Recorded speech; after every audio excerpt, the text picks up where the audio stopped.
Almost 2 weeks ago, Lisa Walker's Tilden Park home was one of the first destroyed in the devastating Wooroloo bushfire. It's still sinking in. It's the past, it's not the future.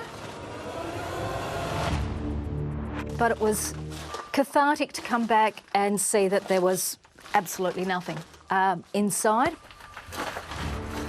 But there's a few bits and pieces outside, thankfully. By the time she'd received a text to evacuate, the bushfire smoke had almost turned day into night, the sun piercing through like a red moon. We only had run about 5 to 10 minutes before the fire. He said, "You've got to get out immediately." So we just threw the documents, the dog and the cat in the car, and left with only the clothes on our back. Nothing else. The initial shock has gradually subsided, but the trauma remains. She says her family and her pragmatism keep her from falling to pieces. I'm a planner and a doer, and that's the way that I cope. But it still hurts. I had all of my grandfather's books and all of those sorts of things, and that's hard to let those go. One of the few items that did survive, her grandmother's milk jug, which she used as a child. It is burnt, but it is cracked, but it's still in one piece, and I will hold that dear as the only memento I've got of my grandma.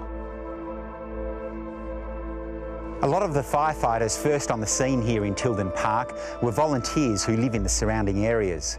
One of those was John Mangini, who went from home to home, making sure that there was no one left inside.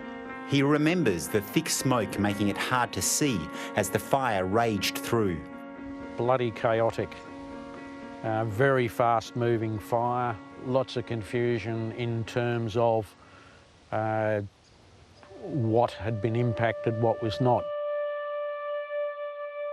As the fire pushed quickly west, he headed back to his property,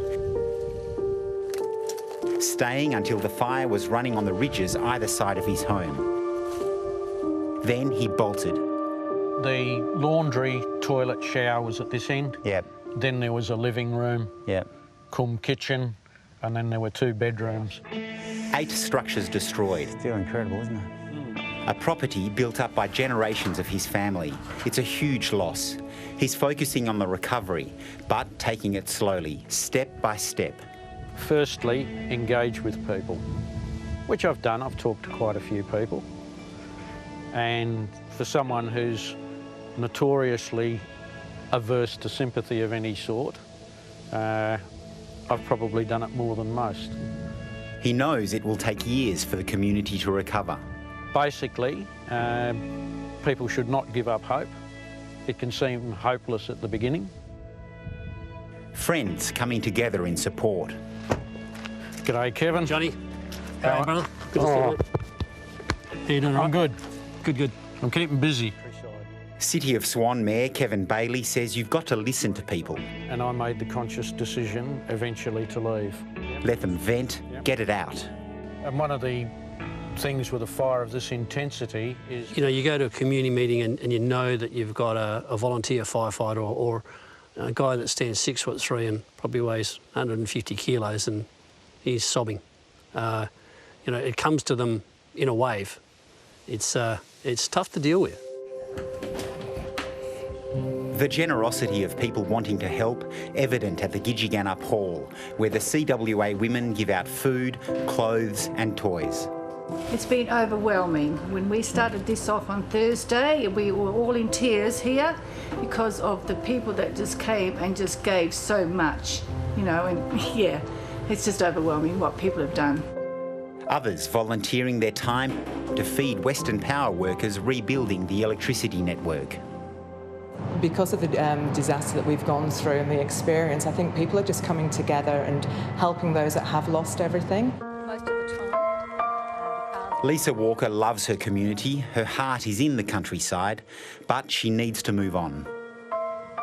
I'm not certain that I'm strong enough to do it again in this type of area. I'll probably be looking towards somewhere that's a little bit greener. John Mangini will continue on, urging people to persevere and hold on for the light at the end of the tunnel. Nic Perpitch, ABC News.